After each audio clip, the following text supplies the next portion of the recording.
social reformist, and he is doing a lot uh, to improve the lot of poor and downtrodden people in this country. He referred the instances in the Indian history to show that these very people, what they contributed towards this progress of this country in the past.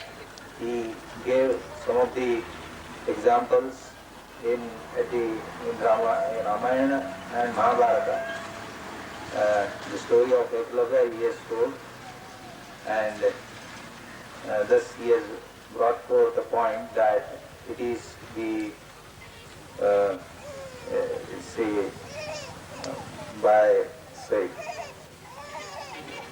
it's a bad luck that these people are today so poor, and it is very necessary to do something for their betterment. And it is at the instance of Dadasaheb Rupwate, who is a social reformist, that they are bringing up this hostel and the school at this place. Now, to construct the building, hostel building and the school, and also to run the hostel is a very expensive thing in these days when the prices are soaring. The grants from the government and other social agencies are also very meager considering these soaring prices. So he has requested the chairman of the factory, Mr. Sajirao Gade, and other prominent leaders in this area to help in bringing up this particular institution. He has also requested our mother to do something for the betterment of these downtrodden people, or to give a helping hand in this social reformist work. Rahuri कारखान्याचे सन्मान्य अध्यक्ष श्री सर्जेराव पाटील, तसेच मित्रसंघ संस्थेचे संचालक लोक,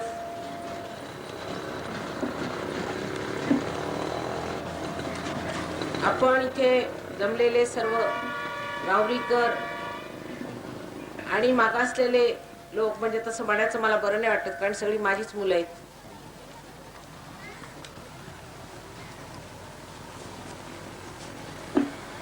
सगळ्यांना माझा नमस्कार.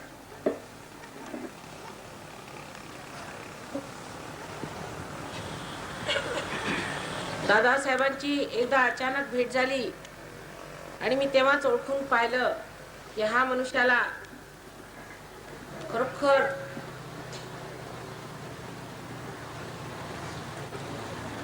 लोकांच्यासाठी कळवळा आहे. ज्याच्या हृदयामध्ये कळवळा नाही त्यांनी समाज नेते होऊ नये. ज्यांनी समाजकार्य केलं नाही त्यांनी राजकारणात येऊ नये. ज्यांनी समाजकार्य केलंय ते जर राजकारणात आले तर त्यांना कळवळा राहील लोकांसाठी. पण बहुतेक लोक समाजकार्यासाठी एवढ्यासाठी करतात की आपण मग राजकारणात येऊन पैसे कमवू. हे मला सगळं माहिती आहे. मी लहानपणापासून आपल्या देशाची स्थिती पाहिलेली आहे. तुम्हा सगळ्यांमध्ये कदाचित माझं वय सगळ्यात जास्त असेल. माझे वडील सुद्धा फार धर्मनिष्ठ, अत्यंत उच्च प्रतीचे समाजकर्ते, देशकर्ते, राष्ट्रकर्ते, आणि परत डॉक्टर आंबेडकरांच्या बरोबर अत्यंत मैत्री, जिव्हाळ्याची मैत्री होती. आमच्या घरी येणं जाणं सगळं काय मी यांना लहानपणापासून पाहिलं. मी त्यांना काका म्हणत असे तेव्हा अत्यंत जवळचं नातं त्यांच्यावर राहिलेलं आहे. आणि अत्यंत तेजस्वी, उदार असे ते होते. माझे वडील गांधीवादी होते आणि हे थोडंसं गांधींच्या विरोधात होते. तेव्हा त्यांचा वादही चालत असे, संघर्षाची जी गोष्ट म्हटली. पण आपापसात अत्यंत मैत्री, फार मैत्री. माझे वडील जेलमध्ये गेले की यायचे आमच्या घरी विचारायला कसं काय चाललंय, ठीक आहे की नाही वगैरे. अशा सर्व मोठ्या मोठ्या लोकांच्या बरोबर माझं लहानपण गेलेलं आहे. मी गांधी आश्रमातही वाढली आणि त्यांच्या संघर्षातूनच मी एक निष्कर्ष काढला ज्योतिबा फुले झाले किंवा इतर जे काही समाजकर्ते झाले, आगरकर झाले, टिळक झाले, ह्या सर्वांच्या संघर्षामध्ये जी चीड होती ती गोष्ट खरी आहे.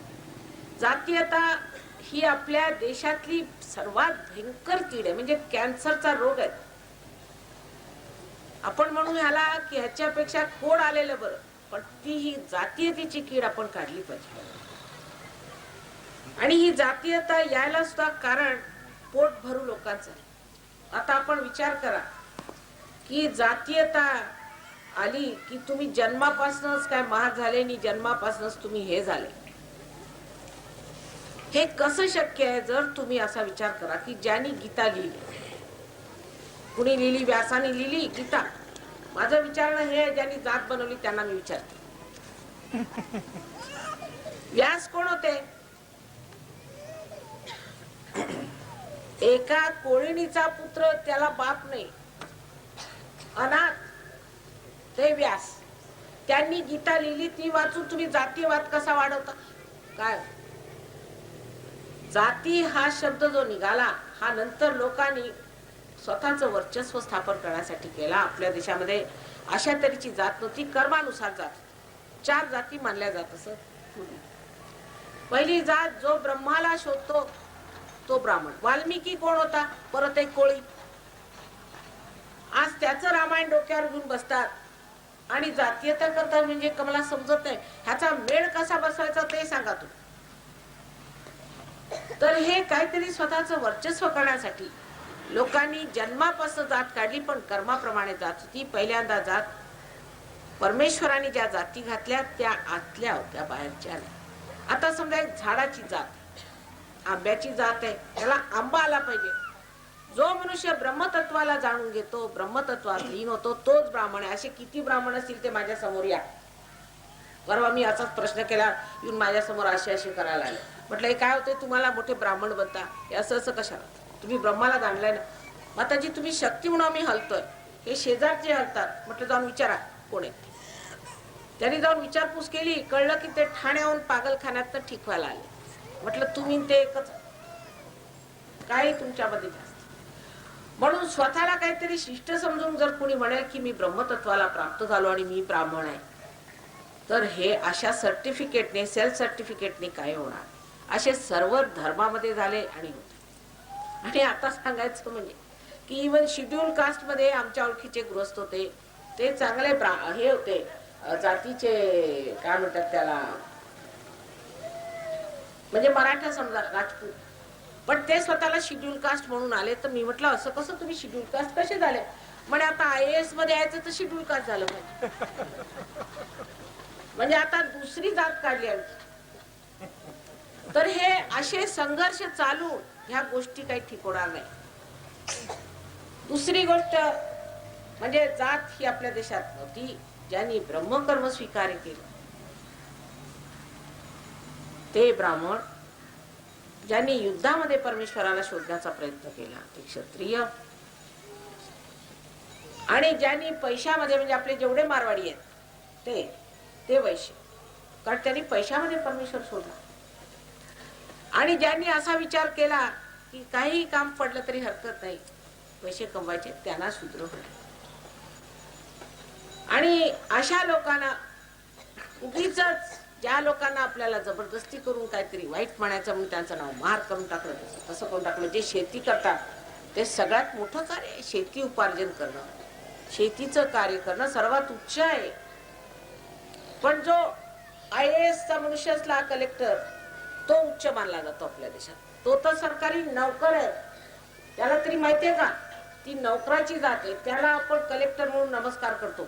आणि जो शेतीचा मनुष्य, जो जमिनीत आपलं उपज करतो, जो उच्च कार्याला लागलेला आहे, तेव्हा ही सगळी डोक्याचीच करामात आहे. लोकांच्या डोक्याची करामात आहे. काहीतरी डोकं चालवून कसं लोकांच्या डोक्यामध्ये धोंडा घालायचा, हे आपल्या देशातल्या लोकांना फार चांगलं आहे. आणि ते अजून चालूच आहे, कुठेतरी चालूच असणार. आंबेडकरांच्या बद्दल मला अत्यंत आदर आहे. माझे वडील सुद्धा कॉन्स्टिट्यूएंट असेंब्लीमध्ये मेंबर होते, त्यांनी कॉन्स्टिट्यूशन केलं. अल्लादी कृष्णस्वामी अय्यर ते आमच्या घरी येऊन बसत असत आणि वादविवाद व्हायचा. तेव्हा माझे वडील म्हणाले की असं करूया की जे लोक आपल्याला फार उच्च स्थितीचे म्हणतात, कारण माझे वडील साधू मनुष्य होते, त्यांना आपण साधू करू, म्हणजे त्यांच्यामध्ये लक्ष्मी तत्व जागृत होऊन ते सगळ्यांची मदत करतील. जसं आता सर्जेराव पाटीलांचं झालं, त्यांनी दिलं तेव्हा होईल. आंबेडकरांचं म्हणणं असं होतं की तुम्ही काय यांच्या गोष्टीत येऊ नका, हे लोक फार दुष्ट लबाड आहेत. जे मोठे मोठे ब्राह्मण वगैरे बनतात ते काही आपल्याला देणार नाही, याचा लढाच केला पाहिजे असं त्यांचं म्हणणं. नंतर अल्लादी कृष्णस्वामी अय्यर हे जे त्याचे चेअरमन होते, आपल्याला माहिती आहे आपलं जे कॉन्स्टिट्यूशन बनवलं गेलं त्याच्यात सगळ्यात विद्वान मनुष्य म्हणजे अल्लादी. अगदी अगदी पक्का संन्यासी, तुम्हाला सांग, 2 धोत्रावर राहणारा मनुष्य. त्याचं मी सगळं पाहिलेलं आहे म्हणून सांगते. अशी माणसं आम्ही पाहिली. तुमचं नशीब नाही चांगलं म्हणून आता हे दुसरेच बघतात, पण आमचं नशीब चांगलं. आम्ही अत्यंत त्यागी माणसं पाहिलेली. त्यांचा विषय जर सांगितलं तर तुम्हाला माताजी कुठल्या गोष्टी करतात. आणि त्यात हे जे अल्लादी होते ते तर ब्राह्मणांच्या मागे हात धुवून लागलेत. स्वतः ब्राह्मण यांच्या म्हणे सगळ्यांच्या शेंड्या कापत. तेव्हा त्यांच्यामध्ये जी जागृती होती आणि त्यांना जे वाटायची चीड, म्हणजे चीड सगळ्यांनाच वाटली. काय आगरकरांना वाटली नाही, काय टिळकांना वाटली नाही, काय गांधींना वाटली नाही, पण प्रत्येकाने आपल्या आपल्या तऱ्हेने सर्व गोष्टी मांडल्या. आता जे बुद्धाचं आहे ते बरोबर. बुद्धाने पहिल्यांदा सांगितलं की बुद्धम शरणम गच्छामि, म्हणजे नुसतं बोलायचं नसतं ते. आधी तुम्ही बुद्ध झाले का? बुद्ध म्हणजे काय? पाट्या लावून बुद्ध नाही होत. काय हो, नुसती आम्ही ख्रिश्चन म्हणून पाठी लावली आणि बुद्ध म्हणून पाठी लावली म्हणून आम्ही काय बुद्ध होत नाही. बुद्ध झालं पाहिजे. हे बुद्ध बसले तुमच्यासमोर. ज्यांनी ब्रह्माला जाणलं तो बुद्ध, ज्याला बोध झाला, ज्याला जाणीव झाली तो बुद्ध. ते कार्य आम्ही करतोय ना आता सहयोगाचं. आधी बुद्ध होऊन घ्या. दुसरं त्याने धम्मम शरणम गच्छामि, म्हणजे धर्म जागृत झाला पाहिजे. सांगितलं की दारू पिऊ नका की हमखास पिणार. हे मी बघते. लहानपणी सुद्धा आजीबाई होते मी, तेव्हापासून बघते. जे म्हटलं नाही करायचं तेच करायचं. ही मनुष्याची प्रवृत्ती आहे, बंडखोर. तेव्हा त्याच्यात जर धर्म जागृत केला तर आपोआप सगळं सुटतं. म्हणून धर्म जागृत करायचा. धम्मम शरणम गच्छामि. पण सगळ्यात शेवटलं संगम शरणम गच्छामि जे सांगितलेलं आहे बुद्धाचं, ते समजून घेतलं पाहिजे. बुद्ध झाल्याशिवाय तुम्ही संघात उतरू शकत नाही. संघ म्हणजे काय? त्याला आपण सामूहिक चेतना म्हणतो. ह्या संबंध शरीराच्या अंग प्रत्यंगामध्ये हे बोट किंवा हे बोट वेगळं आहे का? एकाच संघात बांधलेलं आहे. तसंच ह्या विराट पुरुषामध्ये आपण सगळे एक अंग प्रत्यंग आहोत. त्याच्यात फक्त जागृत व्हावं लागतं. जर तुम्ही जागृत झाला तर तुम्ही संघात आले. मग काय? मग कोणची जात नाही, कोणची पात तुमच्या हाताला काय बोटाला वेगळी जाते, नाकाला वेगळी जाते. आणि जर ह्या बोटाची आम्ही जर मदत केली तर काय आम्ही कोणाची सेवा केली? तर ते आतून झालं पाहिजे. आपण झाडावरतीच भांडत बसलोय तसं मला सगळं वाटायचं लहानपणापासून. ही सगळी मंडळी झाडावर बसून आपापसात भांडत आहेत, बोलत आहेत, विचार करत आहेत. आता ह्यांनी म्हटलं की काय विशेष होऊ शकलं नाही, त्याला कारण असं की मुळात जाणं. प्रत्येक गोष्टीचं तत्व धरलं पाहिजे. आणि त्या तत्वामध्ये मुख्य तत्व हे आहे की तुमचा आत्मा हा सर्व विश्वात व्यापलेला आहे. ते विश्वव्यापी स्वरूप तुम्ही मिळवून घ्या. हे आमचा सरळ सहयोग. मग म्हणते कोण ब्राह्मण आणि कोण शूद्र. सगळे योगी जन झाल्यावरती, परमेश्वराच्या साम्राज्यात उतरल्यावरती जातीयता कुठून आणणार? हे सगळ्या माणसांनी पसरवलेली घाण आहे. अहो, माणूस इथे असेल तिथे घाण होणारच. तुम्ही आत्ता जाऊन बघा एखाद्या जंगलात, एक सुद्धा घाण दिसणार नाही. ते जसंच गाव यायला लागलं बाहेरूनच सुगंध येतो. ते माणसं आहेत. जानवर राहतात, साप राहतात, सर्व तऱ्हेचे राहतात लोक. पण एवढी घाण दिसत नाही. ते गावात आलं की कळतं की हो गाव लागलं. ते माणसाला सवय, त्याला डोकं असं आहे जबरदस्त की कसं तरी जे काही चांगलं असेल त्याचं काहीतरी अनिष्ट करून टाकायचं. बुद्धांचं तरी काय भलं केलेलं आहे का? मी बघते बुद्ध मार्गी लोकांना तर मला आश्चर्य वाटतं, रे बापरे बुद्धाला काय करू. हे जैनांचे महावीर त्यांचा काय हाल करून ठेवले ते समकालीन एकच गोष्ट करत होते, त्यांचे हाल करून ठेवले, ख्रिस्ताचे हाल करून ठेवले. आपल्या सर्व साधू संतांनी जे काही शिकवलं त्याचेही हाल करून ठेवले. आता जागृत तुम्हीच व्हा. सगळ्यांना बुद्ध करायचं कार्य मी काढलेलं आहे. खरा बुद्ध धर्म हा सहयोग आहे, कारण ह्याच्यात तुम्ही स्वतः बुद्ध होता. तुम्हाला बोध, तुमच्या बोटांमधनं बोध येतो आणि तुम्ही जाणता तुमचं काय चुकलेलं आहे, दुसऱ्यांचं काय चुकलेलं आहे, कसं स्वतःला नीट करून द्यायचं.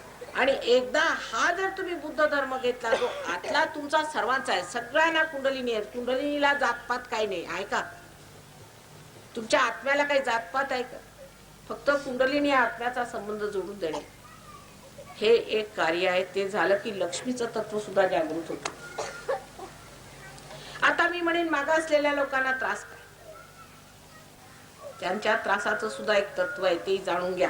मी सांगते आई आहे म्हणून सांगितलंच पाहिजे. म्हणजे भूत आणि हे सगळे प्रेत विद्या, स्मशान विद्या हे धंदे करून आपण आपला सर्वनाश करून घेतलेला आहे. मागासलेल्या जातीने ते सगळं सोडलं पाहिजे. चेटक हे ते फार करतात.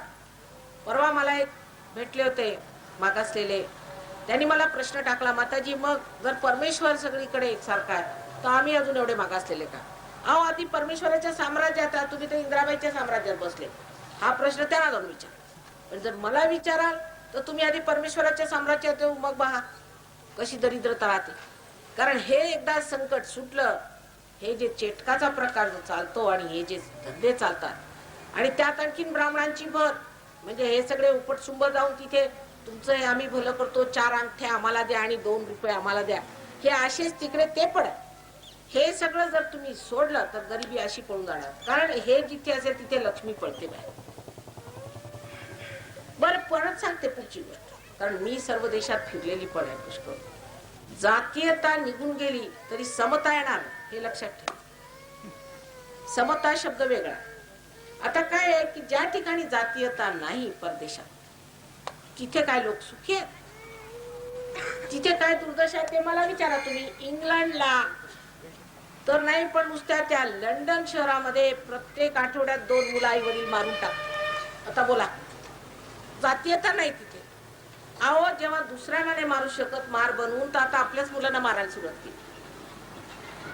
म्हणजे काहीतरी बिघडलेलं आहे ना, डोकं काहीतरी बिघडलेलं आहे. कुणाला विश्वास नाही वाटायचा, पण हे तिथे इथलं म्हणजे स्टॅटिस्टिक्स मध्ये की त्या लंडन शहरामध्ये 2 मुलं आई वडील मारून टाकतात. मी आपल्या डोळ्यांनी बघितलं. एवढी एवढी लहान लहान मुलं जन्मलेली दुसऱ्या खोली झोपायची, पुत्र मांजरे आपल्या खोली झोपायची. पाहिलं का तुम्ही कुठे? ती मुलं तिकडे मरून गेली तरी चालते. तुम्हाला विश्वास नाही वाटणार, इतके दुष्ट स्वभावाचे लोक आहेत. उठल्या सुटल्या बंदुकाने यांना गोळ्या झाड. अमेरिकेत हे सारखं चालतं. आणि चोऱ्या माऱ्या तर इतक्या की तुम्हाला आश्चर्य वाटेल. आता आम्ही रात्रीची फिरतो, कुणी अडवत नाही, काय नाही. तिथे तर अशी रात्रीची फिरण्याची सोयच नाही कुठेच. दिवसा डावळ्या सुद्धा तुम्ही जर हातामध्ये पर्स घेऊन गेले तर ओढून घेत. लंडनला सुद्धा, अमेरिकेला तर काय विचारायलाच नको. मी गेले तर साहेबांनी सांगितलं सगळे दागिने काढून जा. म्हटलंय बघा, माझं ते जमायचं नाही, कारण हे देवीचं काम आहे आणि हे सगळे दागिने म्हणजे त्या देवीचे, तर मला काय काढता येत नाही. चोरी कोण करतं ते मी बघते, पण तुम्ही असं म्हणू नका मी काय काढू शकत नाही, हे देवीचे ते अलंकार मला घालावे लागणार जोपर्यंत ते काम. तर अशी तिथे स्थिती आहे. तुम्हाला माहिती नाही तिथे लोकांना काय काय त्रास आहे. रात्रभर झोपू शकत, वेडावलेत. 65% लोक वेडे आहेत. आता बोला, इथं काही जातीयता नाही. मग काय? माणसाचा स्वभाव असा आहे की जर त्याला एखाद्या ग्रुपला किंवा एखाद्या समाजाला दाबायची जर सोय ठेवली नाही तर तो घरातच दाबादाबी सुरू कुठेतरी करणारच. ते तर स्वभाव आहे. त्याला इलाज काय? त्याला इलाज असा की कुंडलिनीचं जागरण केलं तर आज्ञा चक्रावरती तुमचा अहंकारच ओढून घेते कुंडलिनी सटा. तर हे जे कार्य आहे ते ह्या वसतिगृहात तुम्ही लहान मुलांना द्या. ह्या लहान मुलांना पार करा. जसं पाटील साहेबांनी आपल्या शाळेमध्ये मुलांना पार करून घेतलं तसं तुम्ही पार करून. हा खरा आशीर्वाद. आता आपण जे म्हटलं की पैशाचं सोंग घेत आहेत, कबूल आहे, पण पैशाचं चीज आपण करू शकतो.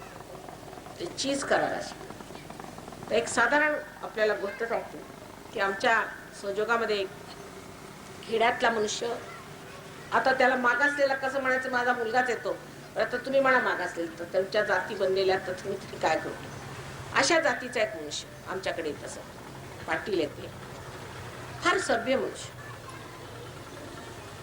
आणि फार गरीब. बरं, सहयोगात दान धर्माची प्रथा नाही, आम्ही प्रथा नाही ठेवली, पण एक अर्थाने दान होतच आहे, ते दान. तर तो मनुष्य आमच्याकडे आला, तर मी म्हटलं काय करता पाटील, रोजची फुलाचा एक हार घेऊन येतात, कसं तरी हो. मी कोणाला तरी म्हटलं बा ह्यांच्या कमीत कमी हाराचे तर पैसे द्या तुम्ही, असं तसं. मला जर असं ते कसंच वाटलं की आता हाराचं कशाला माझ्यासाठी, आणखी इथे एवढे एवढे हार येतात ना, हे कशाला आपले पैसे घाल. तर तो मला म्हणाला, माताजी माझा प्रश्न सुटला. कसा? नाही म्हणजे आता पैशाचा मला काय प्रश्न, असं का, काय झालं का? नाही, आमची पडीक जमीन होती ना बाहेर, मी तिथं ध्यान करतो बसून सकाळचं, आणि संध्याकाळी थोडीशी शतपावली करतो तिथे. तर काय झालं का, अहो त्या जमिनीत काय गुण आला माहित नाही, एक सिंधी माझ्याकडे आला, असं म्हणाला की या जमिनीची थोडीशी माती घेऊन गेली, ते पुण्यवान जमीन झाली ना, तर आमच्या विटा दगडासारख्या निघाल्या, तर तो तराजून तोलून घेत. हे लक्ष्मी तत्व जागृत झालं. आता तुम्हाला आश्चर्य वाटेल की त्या मुलाचा मुलगा, त्या माणसाचा मुलगा जे स्कूल ऑफ आर्ट मध्ये, म्हणजे जिथे फार श्रीमंताचे, माझी मुलगी तिथे शिकली, हजारो जिथे रुपये लागतात, तिथे फर्स्ट क्लास फर्स्ट आल्यामुळे स्कॉलरशिप मिळून आता शिकत. हे लक्ष्मी तत्व आधी जागृत करून घेतलं. म्हणून मला कबूल आहे, तुम्ही शाळा घाला, शिक्षण द्या, पण त्यांना एक तर पार केलं पाहिजे, युद्ध केलं पाहिजे. आणि दुसरं, तुमच्या खेडेगावात हे जे टोटके आणि हे करत फिरतात, ह्यांना मात्र तुम्ही काढून टाकला. हे परमेश्वराच्या विरोधात आहेत. पैसे बनवण्यासाठी हे जे लोक कामं करत असतात, प्रेतविद्या, स्मशान विद्या, भानामती वगैरे, ह्या सगळ्यांचा तुम्ही नायनाट करा, म्हणजे लक्ष्मी तत्व जागृत होते. आणि त्याच्यातले काही आपल्या राजकारणी लोकांच्या डोक्यात घुसलेले आहेत भूत, हे भूताडलेले लोक आहेत, हे भूताडलेले आहेत, म्हणून असं होतं, त्यांची भूत निघतील. हे काही नॉर्मल लोक मला वाटतच त्यांच्या बोलण्यावर, त्यांना आधी नॉर्मलाइज करायला ह्यांनाही सहयोगात आणूया, सगळेजण योगी जन होऊन घ्या. म्हणजे बघा, आता सांगायचं म्हणजे असं की आपल्या समाजाचं कल्याण, देशाचं कल्याण, सर्व विश्वाचं कल्याण करायचं असलं तर आपल्यामध्ये समग्रता यायला पाहिजे. समग्र म्हणजे सगळ्यांच्या अग्राला एकाच दोरीने बांधून घ्यायचंय, आणि ती दोरी म्हणजे विश्वाची कुंडलिनी आहे. त्या एकदा दोरीत तुम्ही बांधले गेले म्हणजे कसली जात नाही, कसली, सर्व त्या प्रभू परमेश्वराच्या अंगातले अंग प्रत्यंग झाल्यावरती कोणची जात नाही, कोणचं काय, हे आमचं कार्य आहे. तेव्हा बाहेरच्या झाडावरच्या पानांना जोडण्यात काही अर्थ नाही, मुळाला घुसलं पाहिजे. आणि म्हणून सर्वात मुख्य सांगायचं म्हणजे असं की इथे जे तो आपण वसतिगृह करा, त्यात कुणी मागासलेला म्हणून मानायचं नाही, कुणी काय म्हणायचं नाही, कारण याला उगीच कलंक कसला आला. हे नसते जबरदस्तीचे धंदे आहेत, आणि हे आपल्या देशात ह्या प्रमाणात आहे, तिथे दुसऱ्या प्रमाणात. परत आपल्याला असं वाटतं की आपल्याजवळ पैसे आले, अफ्लुएन्स आलं म्हणजे आपण फार बरे होत, तसंही नाही हो. त्या लोकांच्या जवळ एवढे पैसे आहेत, मी परवा सांगितलं की स्वित्झर्लंड, नॉर्वे आणि स्वीडन, 3 देशामध्ये सगळ्यात जास्त पैसा आहे, आणि तिथे सगळ्यात जास्त लोक आत्महत्या करतात. आता बोल, त्यांना डोळे लागले आत्महत्येचे काय म्हणा. तिथले तरुण तरुण मुलं आले, मुली आल्या, त्यांच्या हातामध्ये मला अशी जाणीव झाली जसं काही प्रेताची स्थिती आहे. म्हटलं तुम्ही करता काय, तरुण लोक तोंड अशी चुकलेले मेल्यासारखे. म्हटलं झालं काय तुम्हाला? नाही म्हणे, आम्ही बसल्या बसल्या हा विचार करतो की आत्महत्या कशी करायची. खायला प्यायला सगळं, ज्याला कशाची ददात नाही त्याची ददात म्हणजे आत्महत्या करणे. तर म्हटलं झालं काय, असं काय करता, तुम्हाला काय खायला नाही की प्यायला नाही की तुमच्याकडे काय मोटारी नाहीत, गाड्या नाहीत की शिक्षण नाही, सगळं झालं. मग नाही म्हणे, आम्हाला आनंद नाही म्हणे, कारण आम्हाला आनंद मिळाला नाही कोणत्याच गोष्टी, म्हणून आता आम्ही आनंदाकडे वळतो. बुद्धाचंच उदाहरण आहे ना, सगळं असून सुद्धा तो कशाला गेला, परमेश्वराच्या शोधात. तसे परमेश्वराच्या शोधात आता स्वतः आत्महत्या करून राहिले. तेव्हा तुम्ही कशाला तितकं लांब जाऊन आत्महत्या करून मग परमेश्वर मिळवता? आताच मिळवून घ्या ना. तितका लांबचा रस्ता कशाला? आधी ते लोक ड्रग घ्यायचे, मग ते भूतासारखे केस काढून तसे फिरले, आरडाओरडा केला, सगळं केलं त्यांनी, संपलं त्यांचं ते. आता आले सहजोगा. आणि मी म्हटलं की एवढं लांब लचक फिरायची काय गरज आहे? इथंच हृदयातच बसलेले आहे. तुमच्या आत्म्याचं स्थान तुमच्या हृदयात आहे, ते आपण घ्यावं. आणि त्याच्या शक्ती पुढे बघा, काही दरिद्रता आहे, काहीच नाही, तशीच नष्ट होऊन जाणार. कृष्णाने सांगितलेलं आहे ना की योगक्षेम वहाम्य, म्हटलेलं आहे ना योगक्षेम वहाम्य. योग झाल्यावर तर तुमचा क्षेम बघणार, पण आधी योग तर घ्या. जर तोपर्यंत त्याचं कनेक्शनच लावलेलं नाही, त्याचा उपयोग काय? आधी योग घ्या असं मी सगळ्यांना सांगते, मग पुढे बोलू. पण योग घेतला, अंकुर फुटला की बसले एकीकडे जाऊन. थोडीशी मेहनत 1 महिन्याची आणखीन करा, म्हणजे बघा तुमचं वसतिगृह बघा, काय बघा, त्या संबंध राहुरीला एक नवीन रूप येणार. आमची हीच मेहनत आहे, आमच्या आई वडिलांचं स्थान आहे. आणि त्यांना जरी श्रीमंत होते फार आणि सगळं काही घरात असून सुद्धा, सगळा त्याग करून सुद्धा एक समाधान त्यांना मिळालं नाही की आमच्या देशाचं काही भलं झालं नाही. आम्ही एवढी मेहनत केली, जेलमध्ये गेलो, आम्ही आमच्या मुलांचा सगळ्यांचा त्याग केला, सगळं काही केलं, पण तरी सुद्धा आमच्या देशाचं काही भलं झालं नाही. पण आमचे पप्पा, आमचे वडील जे होते फार साधू संन्यासी मनुष्य, त्यांनी मला सांगितलं, बाई तू ज्या कार्यासाठी आली आहेस ते कार्य फार मोठं आहे, हा महायोग. तर तू ते शोधून काढ की सर्व जनसमाधान कशा रीतीने योग देता येईल. जर तू ते शोधून काढलास तर माझ्या जीवनाचं सार्थक झालं. ते तू शोधून काढ.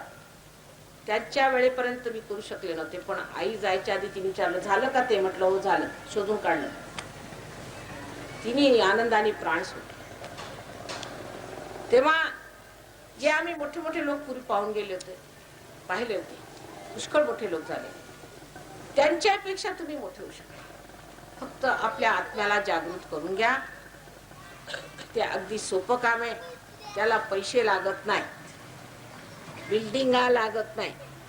जिथे असाल तिथे हे आधी घेऊन घ्या. सरळ आहे ना गोष्ट. हे एकदा मिळवून घ्या, म्हणजे बघा तुमचं कार्य कसं सुरळीत आणि व्यवस्थित चालेल. हाच एक दोष आपल्यामध्ये आहे की अजून आपलं परमेश्वराच्या साम्राज्यात पदार्पण झालेलं नाही. त्याचा आशीर्वाद द्यायचा तर कसा द्यायचा? ज्या झाडाला अजून पाणी लागलेलं नाही ते सुकूनच जाणार. म्हणून कनेक्शन हे करून घेतलं पाहिजे, संबंध हा जोडून घ्यावा. हा आमच्या सहयोगाचा सरळ धुपट मार्ग आहे.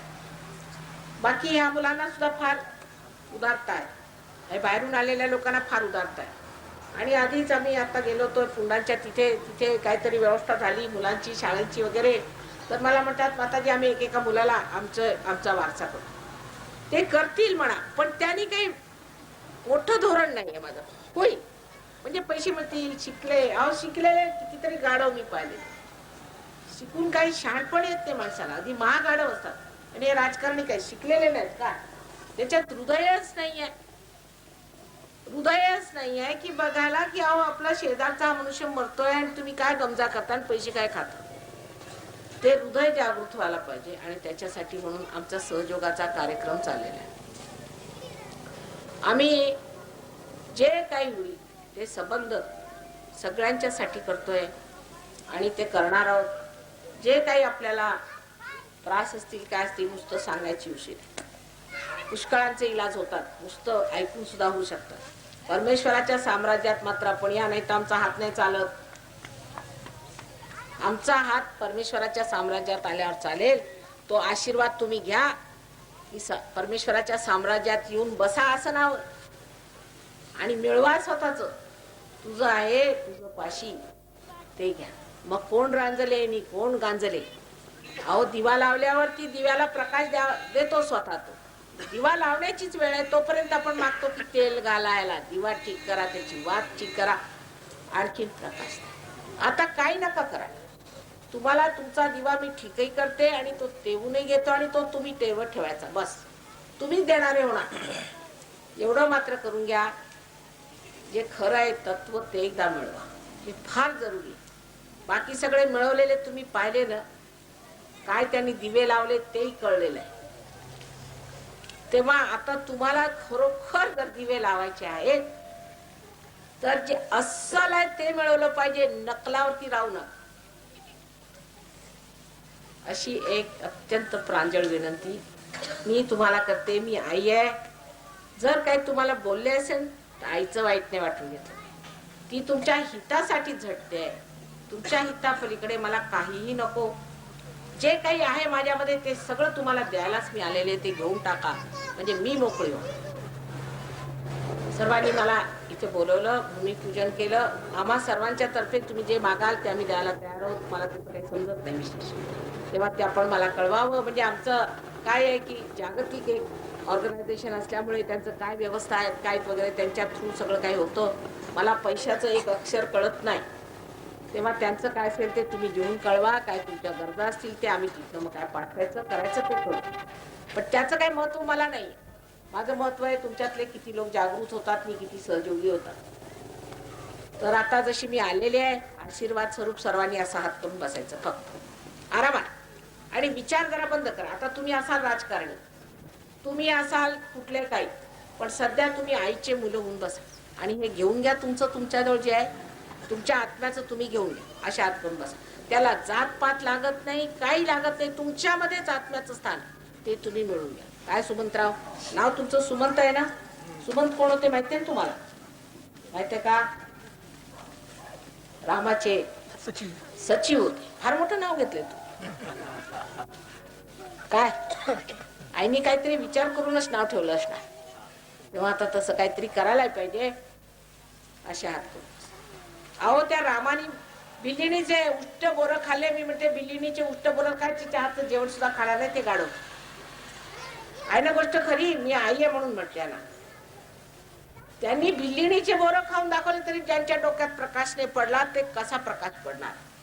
आत्म्याच पाहिजे, त्याच्याशिवाय इलाज नाही. काही करून दाखवलं. विदुराच्या घरी जाऊन कृष्णाने अन्न खाल्लेलं आहे पण तरी सुद्धा लोकांच्या डोक्यात प्रकाश पडला नाही.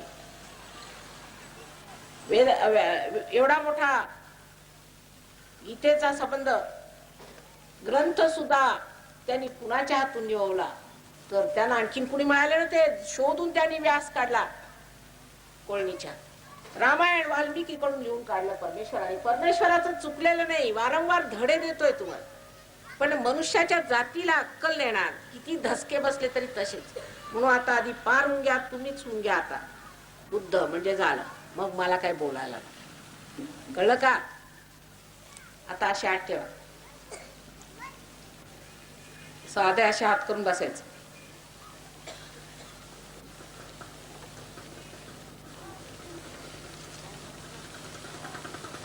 आता डोक्यावरती बघा तुमच्या गार येते का? ह्या हाताने बघा डोक्यातनं गार निघालं पाहिजे. टोप्या काढून बसा. आईकडे कोणी टोप्या घालून बसत नाही. काढा टोप्या सगळे. टोप्या कशाला आईला? हा आईकडे आपण कसे येतो बरं? बघा बरं येते का डोक्यावर गार? गार गार आलं पाहिजे डोक्यातनं.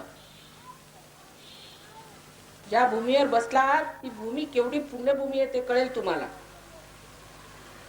हा येते का? काय हो आता उजवा हात करा. गरमी फार आहे, सगळ्याचीच गरमी चढते मग आजार होतात. गरमी फार आहे डोक्यात. हात उजवा माझ्याकडे करून सगळ्यांना क्षमा करा. आता आधी सगळ्या राजकारण्यांना क्षमा करा. अज्ञानात करून राहिले ते काम. हा आणि ज्यांनी जातीयता पसरवली त्यांनाही क्षमा करा. मूर्ख आहेत ते, कुणी गाढव आहेत कुणी मूर्ख आहेत. काय करायचं? सगळ्यांना क्षमा करायची आपण समजदारीने. आता बघा येते का डोक्यावर? काय सुमंतराव बघा गार आलं पाहिजे.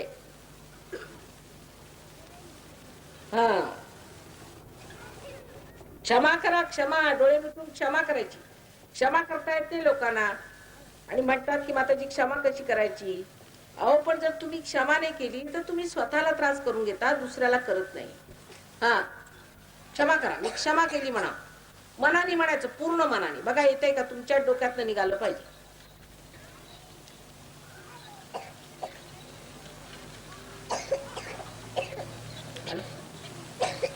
बघा जरा बारीक सूक्ष्म आहे ते. सूक्ष्म आहे. आपण जडात बसलो सूक्ष्म आहे. आलं का?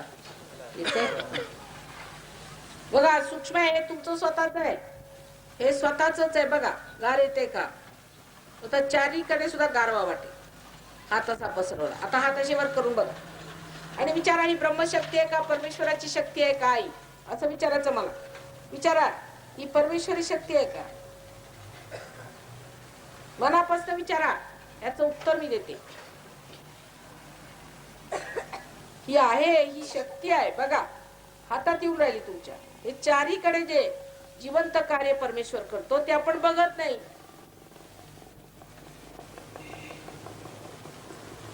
लागला हाताला गार,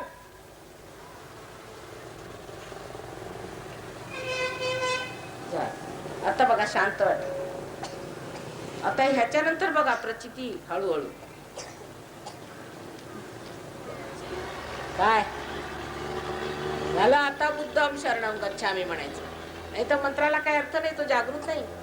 हा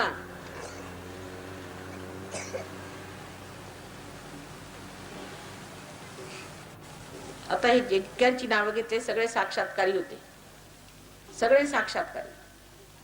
पण त्यावेळेला ही गोष्ट करण्याची सोय नव्हती.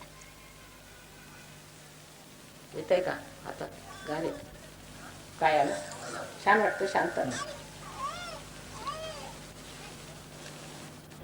तर आता मी सगळ्यांचा निरोप घेते आणि परमेश्वरी कृपेने सगळं तुमचं कार्य सुव्यवस्थित होईल. मुलांची मला पत्ते पाठवा, फोटो पाठवा. या लोकांची इच्छा आहे की इथल्या मुलांना अडॉप्ट करायचं, मग ते त्यांची व्यवस्था बघतील, प्रेम देतील त्यांना, अशा रीतीने हे लोक करतील. आणि आपण त्यांचे मुलाचे पत्ते, त्याचे फोटो वगैरे पाठवून द्यावे, त्यांनाही पार करावं, त्यांची प्रकृती बरी राहील, सर्व रीतीने ठीक होणार. तर आपण बोलवलं त्याबद्दल अत्यंत आपली मी आभारी आणि सर्व सहयोगांच्या तर्फे मी सगळ्यांचे आभार मानते.